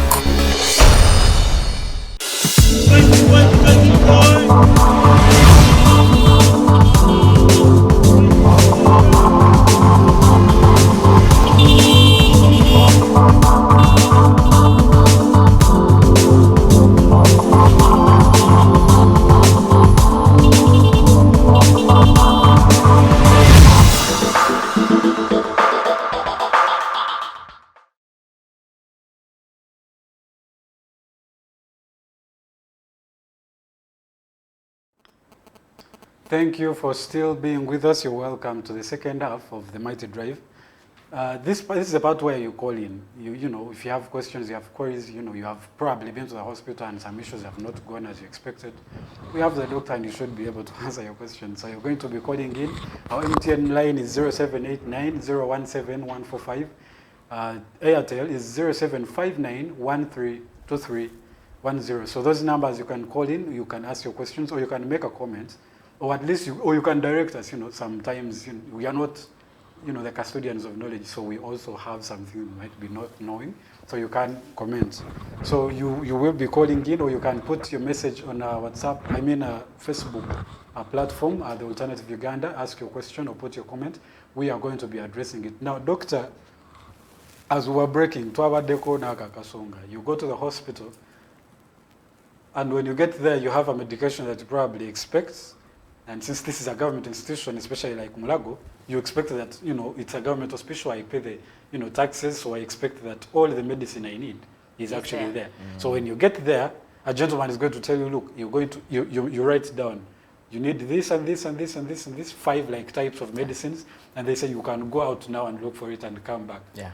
What is that supposed to be? That's very true. Thank you very much, Mr. Rogers, for not saying that. That is very true, 100%.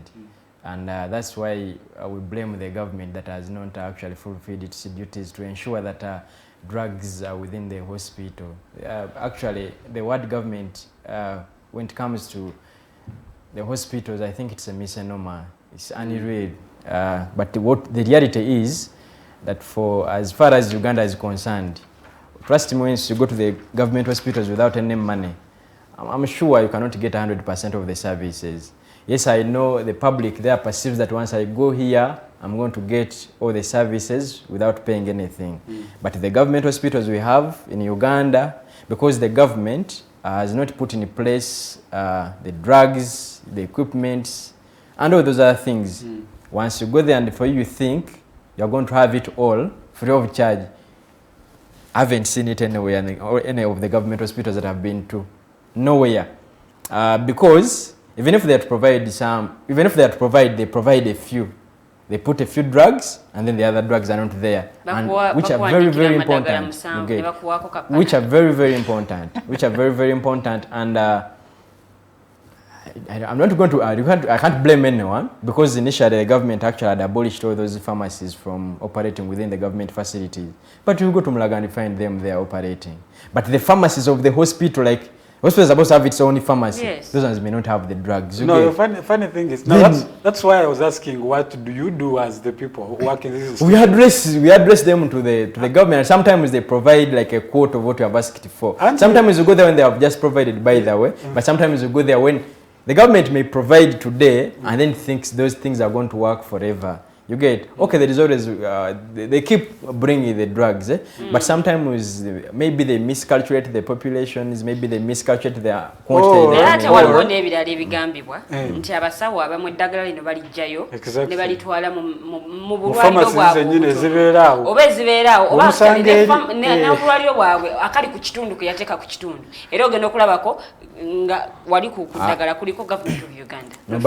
But truth be told, even if that is happening, which I'm not very sure, but even if it's happening, truth be told, even the government is not providing enough. And even when even the little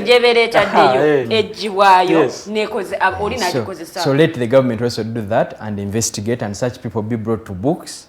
Let them, because those are criminals. If a doctor, or if a nurse or if a pharmacist goes to the hospital and then they steal, we call it actually stealing. You see the drugs that are supposed to be used for the government people, before you take them to your private clinics, that is theft. You be brought to books of records and then you be taken to courts of law and then you explain. But even if you discover that, you are going to discover, like you say always that you expect to have CT scans and ultrasound scans being free of charge. That one is... That one. How does that leave the professional code of conduct? You sworn an oath to save lives. Yes. And then when you go to the hospital, you are the same person who's supposed to be probably attending to a certain person. But because now you have your other pharmacy, you said there are those pharmacies around the hospital, most of which are probably personal. Yeah. So this person is going to refer you to his pharmacy to get that medicine. Where does that go? The no, of course that one professional. And who enforces that? No, professionally that is wrong. And if there are people who do that, those are the few people. But I don't want us to cover the few with a bigger picture of what is happening in reality. What is happening in reality? Yes, even if the government is providing, and for you say there are some people who are stealing, trust me, what they are providing is not enough. Because I was at medical emergency just a few months ago. I was there, and I'm very sure none of those equipments have been stolen. But they're not there. I'm very sure no one has stolen those equipments, but government hasn't put them there. Or if it put them there, it forgot that it was supposed to replace new ones. They put instruments and it has taken so long to check that the instruments they put there are now old and they're no longer to use. You get? Nti ogenda ne wesanga nga gwe nga tovude ku madagala gugamba nti abasawo babalo ne bukume nti obulala era nga government bino buteekayo wekitegera naye nga buyamba nnyo okulamba omuntu naye government yamala ndoza dda nnyo okukebera nti ebyuma ebyo gyebiri right now nga tebiriiyo naye ate Dr. Mutebi bwe kiba nti eddwaliro lirina abakulembeze abavunaanyizibwa ku nsonga zino baba bavunaanyizibwa ku kuba nti waliwo ebitaliwo mu malwaliro byetaaga okuba nga bireetebwa bwe baba nga tebakoze mulimu gwabwe then awo gavumenti ate lwaki ebyenenyezebwa because bano be baba balina okubuulira be baba balina okucommunicatinga nti twetaaga kino tekiriwo mu ddwaliro anti kati kibulaga ati gavumenti right now tugiwa plus because obanga director w'eddwaliro bamukutte kitegeeza ffe twali tugamba gavumenti naye gavumenti naye ng'erina omulala gweramu kitegeeza we are going to give them a plus kubanga kati bo bafunye ono when they did their auditing because auditing yatandika mu April last year April 2021 that's when they began following up these issues ngatandise okuwulira abantu b'emulugunya of course bitandikire eno w'emulugunya abasawo ne bavaayo bagamba Nyagaye bakoze bagenda beebuuziza ku basawo basawo nkaga mu bataano of course ne basanga ezo millions olwenda nga teziyawo they call them ghost workers millions olwenda ziraga zigenda mbasawo naye abasawo not existing yeah of course so kati omulimu government teza ababe cause that is a plus for them you get nti esanze bwe banga babadde baweereza ebintu nga bina ebibulira then it has discovered nenze mbaso ya discovery nganze nga ndi eno nze nange ndi musawo ndi mukola kati I can't discover ntwalo gye bibulira eyo nze sibiraba of course nanga ya address kati ne bangamba government eri mutuwa kati is the government's role to know but what biweereza bibulirawa need discovering such a person and they take them to court of law which is a plus for them that they have done watch it again naye saga tujja bigger picture nti government ewa bitono kubanga singa government ebadde ewa bingi bo officials badde bafuna magwanga agenda mu Nairobi yensonga lwaki osobola n'okugenda mu ddwaliro ofuna obujjanjabi nosanga omusawo ajjanjaba endwadde eno taliimu I'm telling you when I was growing up nga nkyali muto I had a passion for medicine ngera nga I'm going to serve my people in my country but as you grow up olaba embeera gyo servingiramu abantu bongambi era weesanganga you reach a time nga you advise each other nti bw'ofuna chance eva muli neggwanga please go somewhere okitegeera nga that is the advice etambula mu bavubuka nga ffe abasomye medicine we have started advising ourselves that once you get a chance of living in this country to go to a better place maybe even in Kenya or South Africa please better go nga that is advice abantu ffe abakulanga we have a lot of passion for our country we have love for the country to serve our nation naye because abantu bagala kubuzaabuza mba basawo baba madagala bagala bagase but the reality is embeera gye tukoleramu first of all yombi nnyo ogenda kwesanga abantu bagenze ojagenda okulya Dr. Mutebi next year yalifuluma eggwanga tuga what happened Dr. Mutebi because tuganya considering as n'ensonga ffe tulowooza because there are these few people abakola kino ne kino naye nga waliwo bigger picture nti n'ensonga za health teziteereddwako buvunaanyizibwa naye era teweerabira nti waliwo ensonga ya ssente ekulembezeddwa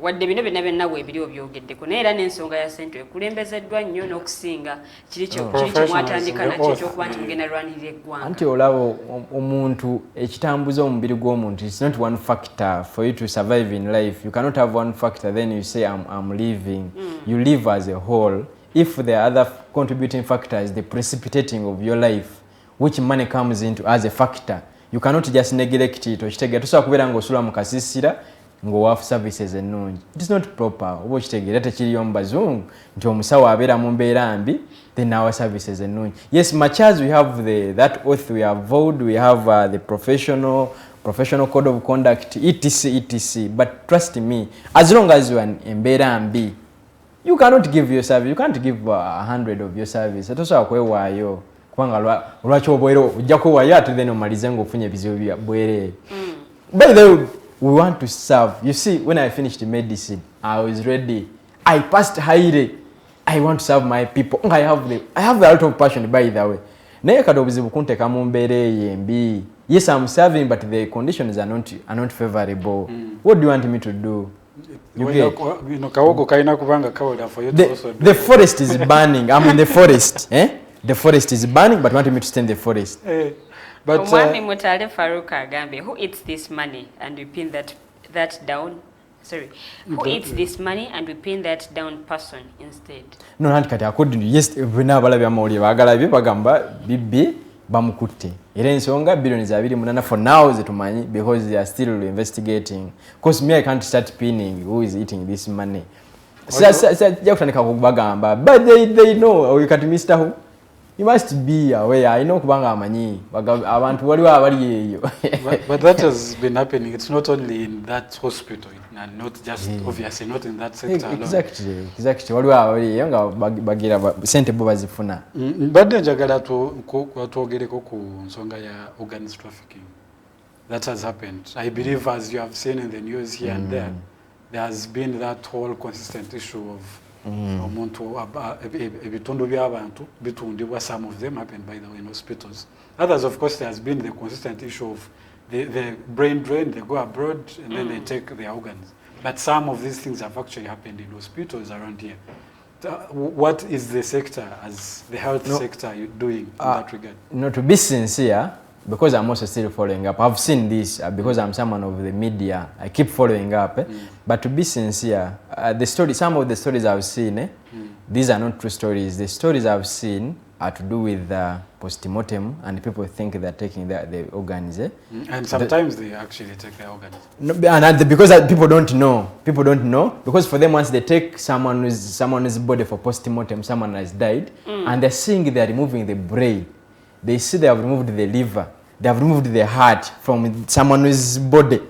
Now, whatever comes in those people's mind, they just know they have just gone to take the organ somewhere.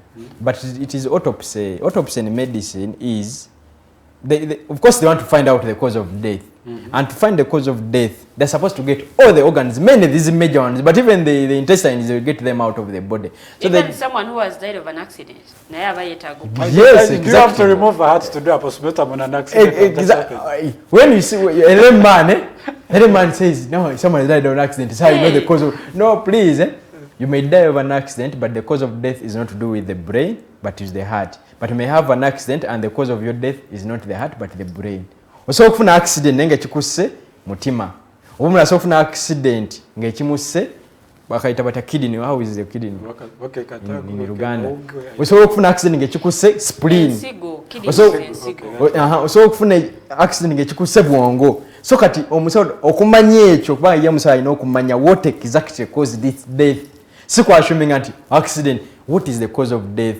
Is it a hematoma in the brain, musayi mu bwongo, or just akasuwa the blood vessel of the heart gwe gwakutuse? You get? So they're supposed to find out that. So kati accident omutwe gwe gwalumizidwa, I thought baba bagenda kebera ku mutwe. Lwaki baba bakebajjamu ekibomba ne bajjamu because yo musawo alina okufinding ekya tagenda kwashominga washominzi nti kyakuse. So what they do, omulama gawuteekawo, they cut properly. Bajjamu obwongo gabuteeka wali ne banoonya, is the cause in the brain, is there any hematoma, waliwo omusayo gwakutte, the clot in the brain? No. Era bagusira isinga. Then they go to ne bajjamu omutima ne bajjamu ekyo. Kati the problem that happens nti babijjamu muzino parts zabiza tebabizaamu mu mutwe. Nti babo obwongo babujje mu mutwe tebagenda buzaamu mu mutwe. Babo omutima bagujje wano tebagenda guzaawo. So kati bakolamu eddagala lya so no babikwata byonna ne babiteeka mu cavity, body cavity like babiza mu mubiri gw'omuntu naye nti babiteeka mu kifo kyekimu. Kati gudde n'omuntu wono sometimes you may even check onolanga the brain obongo tebuliimu. Ukaba amaaso noga kumbe obongo bagase ebintu babiteeka but within the brain. They put them in the body cavity. Obokitegere ne babikuzaamu. So it is something that is causing a lot of chaos. Babantu balowooza buli balabanga omutwe obongo tebukyalimu aloza babitutte those organs bagenza kola amasasi. And that's I've seen that, but that's not true. But sometimes then that story that of the reality of it, that one I'm not nzaisigimanye eyo naye kyemmanyi kino kubanga even I saw someone coming but nayo mwana afya food but clearly saw all organs were taken away from him and I'm very sure they didn't take any organs. By the way, omuntu aba food those organs are no longer Chemaindo za organ esobola okubeera nga ya mugaso omuntu afudde is the cornea of the eye. But these other things omuntu afudde they don't. O accident nga yakafasaawe. It is what I know omuntu afudde. It is the cornea. Akwati abantu bo twagala kumanya the moment omuntu bamujjamu obwonka twaluza bagenda butwa. We are just finding out the cause of death. Naye bintu bamane babizamu. Okay, if there is also that one is happening, sagala kudinanga kubanga nze simanyi. Right now I cannot say that, but for the autopsy that is done under post-mortem, trust me, tewali organ gye batwala because I've also been in a mortuary.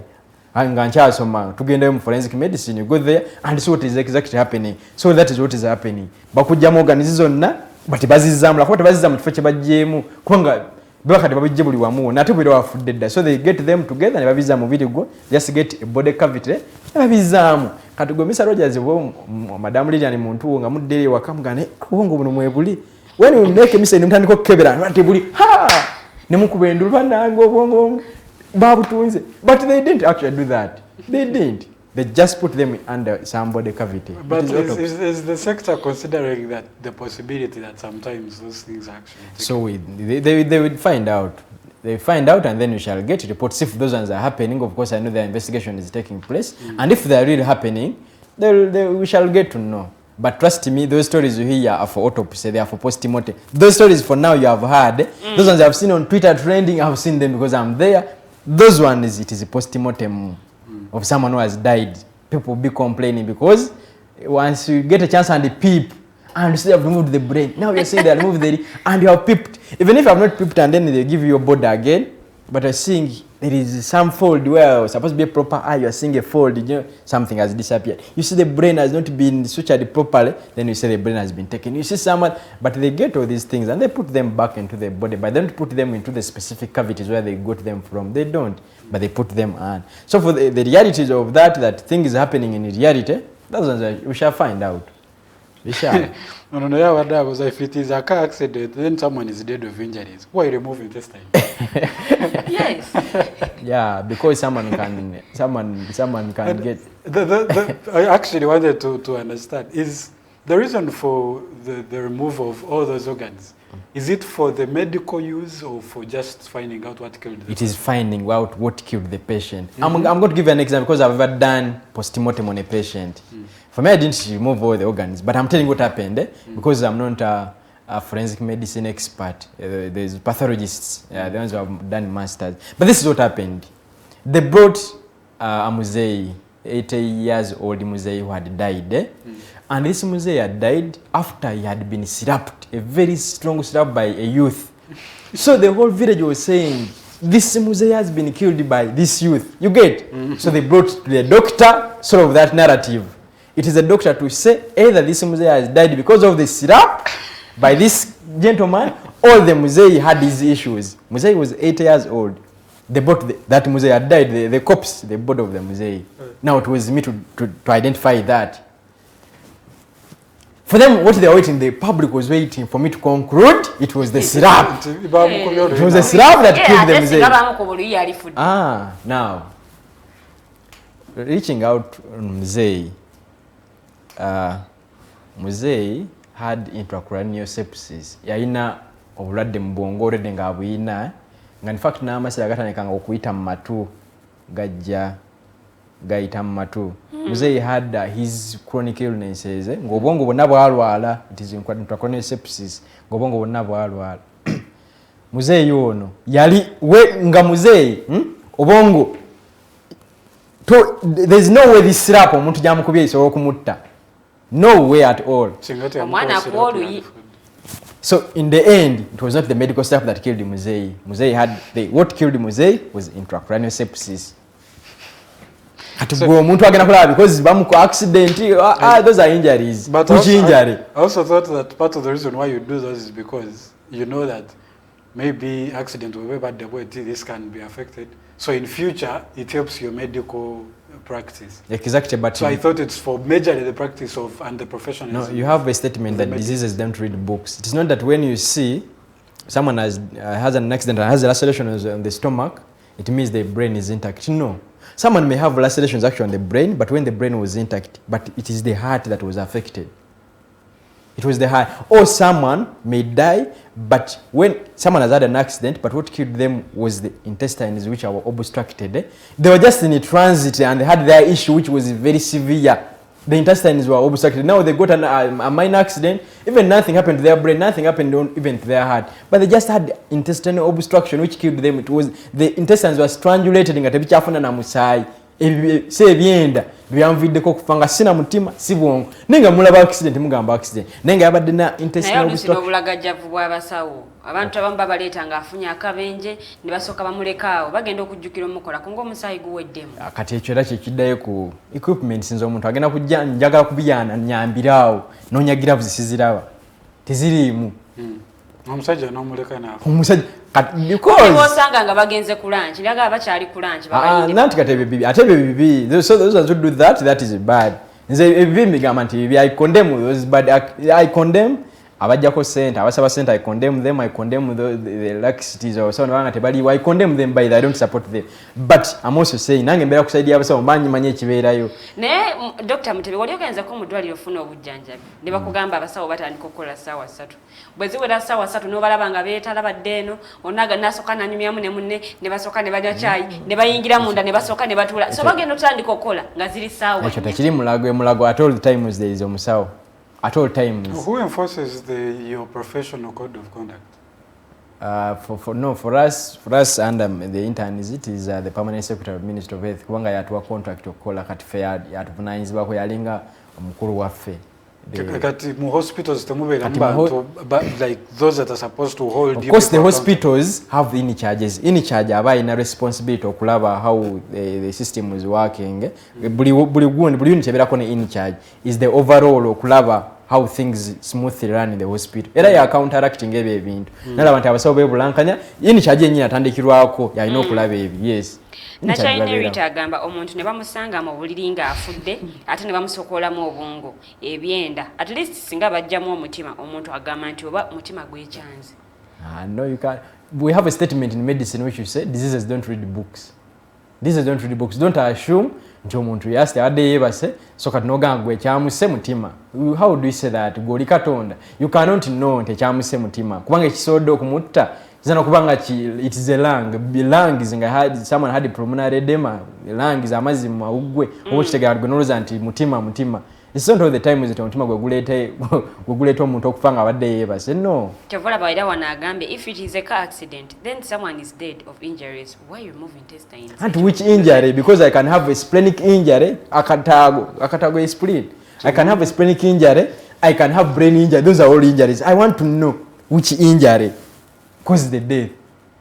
There are those major organs by the way, spleen, there are kidneys, liver, lungs, heart. So at least those ones zikebera which one yavidde ko omuntu okufa. Nakyalina ebitera abuuza so si bituufu nti obwongo babukola mu Canada. That is not true. That's not true, ladies and gentlemen. Nabuuziza, but aren't you politicizing your cause? Where does your conscience strikes leave a common Ugandan? That is a very tricky one. Because no one wants to politicize this because we know, like I always tell you, we always have also the passion and our code of conduct does not encourage us to keep striking, but we also demanding because we are human beings. If that person was also in my shoes, they would also be demanding because you always want to serve in appropriate ways. You want to serve in situations that also favor your well-being. You don't want to serve in a situation that is pushing you to the wall. Ngolinga oba wazza gwaki okubeera nga osavinga mu ggwanga eri. Yeah. Okay. So at the end of the day, it's I understand that you need the enablers to be able to implement your passion. Exactly. But do you kubanga bogenda okwetegereza most of these issues now the strikers are majorly here. There are those who are down in the north or in the west or in the east that even the Katono Kemwafunyi, they have not even had the wind of that kind of issue address. Bombera more striking and seeking address for those issues. Do you consider those people also? Which people? Those that are down there. Deep down in the village. Yeah, but we are considering the common person because those are the people we work to. You see, interns work in regional referral hospitals and maybe these hospitals that are non-profit, the non-profit hospitals, the private for non-profit. That's where the interns work. And we are working with the Muntu wa wansi. Those are the regional referrals, government hospital. But we tukola ko Muntu wa wansi. Jukira internship is the time you are going to have all the skills okuziga. Now oyagala okola nnyo. That's the time you want to do a hernia. That's when you want to do cesarean section. Kati nga fabazikola ko. Oyagala obikola ebyo byonna. That's the time you want to do those things. We want to do by the way. But under which circumstances do you do? That's the question. What we want to do because we know this is the time I'm getting all these skills. Once I don't get them, where will I get them from? That is the time you're supposed to. That's the time you are supposed to do circumcision. That's the time you are supposed to do hernia repairs. That's the time you are supposed to do perforations and repair those intestines. That is the time under internship. So you are supposed to do. But now when the hospital is not giving that condition or that conducive environment, do those, when are you going to do them? You get? You don't. Even interns actually have issues that we don't come to address in the media. You get, we have issues that we need our seniors to be there to so that we get those skills. But those are things that are not going to come here. Those are we should address them personally. You get, but also because that's the time an intern is supposed to get all those skills during internship. I thought you guys, as you do internships, you have a supervisor. Exactly. So you will find that sometimes the supervisors may not be there. But those are I can't come to media. Those are now we go to them and tell them those issues. Because that time is very critical for an intern. So as someone is looking at it as politicizing, it is a very critical period that an intern needs this time very, very well. So it needs to be provided well, give them that accommodation, let them reach the facilities very early, let them work, let them serve you under the conditions nga daito mu exposing ze mwana muto oyagala akolenga tena gloves afune hepatitis naye future yabe nga ajono nyinga family yonna ebadde tunulidde ono omwana kyokka go tomwa gloves tomwa bikozesebwa gwogamba anti politics obo kitegere tomwadde like allowance tozimwadde bulungi you are saying it is politics kyokka oyagala akole because they have the passion naye gwe oyagala akole under those circumstances. So as we conclude, Mr. Mutebi, how do you think we can make the whole sector work for the people? Because now the issues are going on between the doctors and the government. And this other person, the me who's down here, who's the recipient, by the way, of everything that the rest of you do up there. How do we make sure that this whole sector is going to work for those common people? You know, just what I want to tell the common person is that for us we are ready to work to our people and we are very passionate at serving because that's what we have trained for. If I didn't want to serve in the medical fraternity, I would have taken on journalism. Maybe I would have taken on, maybe I would become a pastor or something else. But by the time I chose to be a medic and to be a doctor, that means I was ready to serve. And I want to serve you. I want to serve Ugandans by the so very passionate. Even I want to specialize and maybe I become a very super specialist in something. And I want. But it is very absurd that the conditions under which I'm working are not favorable for me to practice. So it is my call always to the government to make sure the health sector in Uganda becomes a priority. Like you see security as a priority, let also the health sector become a priority to Uganda. Once the health sector becomes a priority to Ugandan government, trust me, a lot of things are going to change. And as you make the call, you also have to make the call to your fellow doctors. Yeah, still I make, if the allegations are true. Not if, they have happened, we have seen cases. If those are true and they really happen, first of all, I apologize for that is happening. And I condemn it, by the way. I condemn it, and it's not acceptable for the doctors that embezzle those funds, those ones who take the drugs from government hospitals. It is not good, by the way. If you don't want to work under government facilities, just go and then you do your own clinics and the private centers. It is fine with you. Just leave the government settings alone, and then you go and serve from somewhere else, because it is making actually us look very bad, but yet in reality we are very good people. Yeah. And maybe just to add on your call is that as you move forward, the priority should also not be on the money. It shouldn't be about we are not getting enough money, we don't have this and that.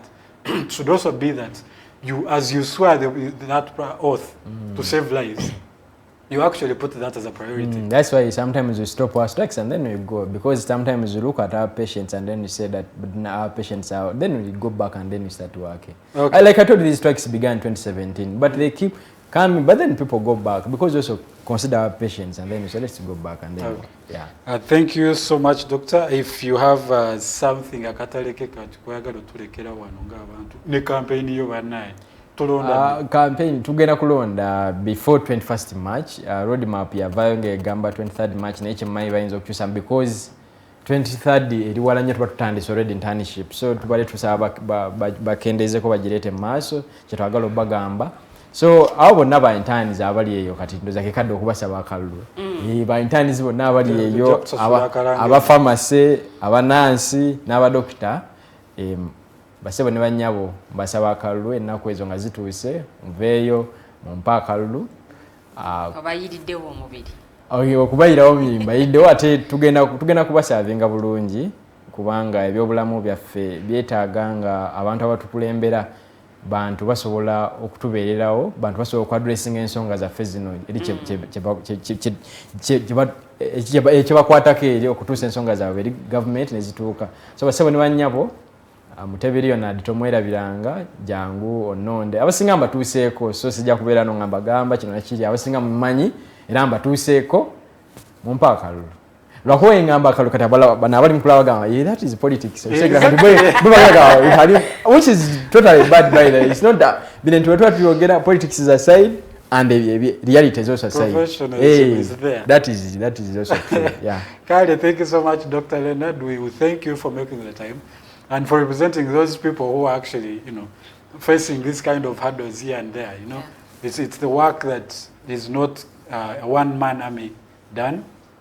Even when the government is also doing, it cannot do better without the help of these people and maybe those institutions. So it's also important that you people step up and representing your fellows and also Ugandans in the long run. So we thank you so much and we thank you for making the time. Lydian is going to probably take us out. My name is Regis Liawe. Thank you very much for being with us today. Lydian.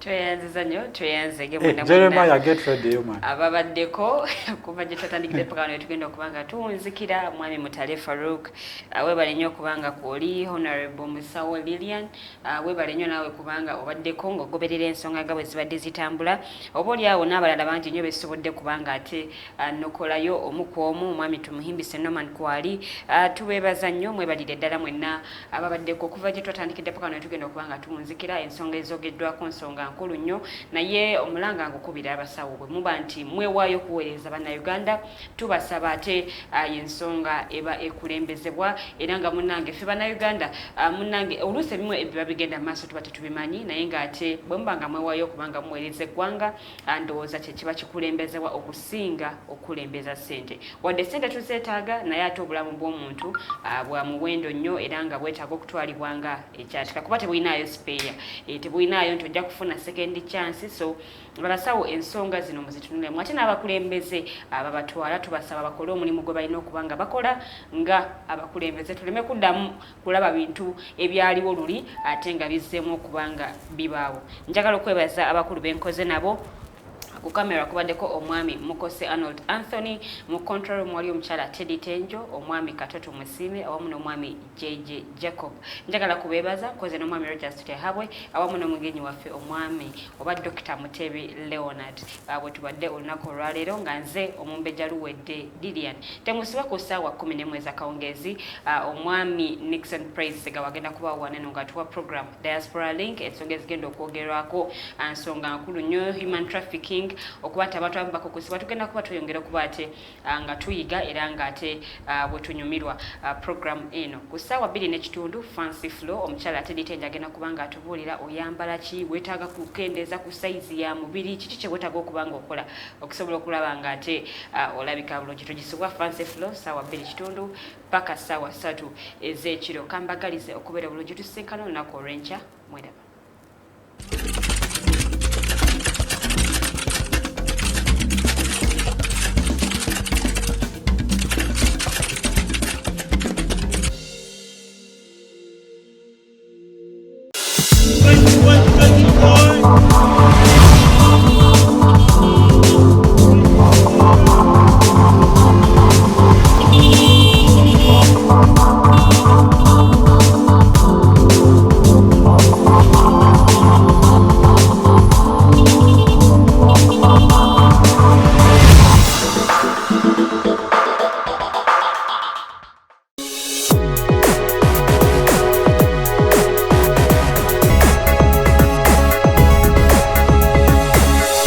Alternative Digitalk. Real issues, real talk.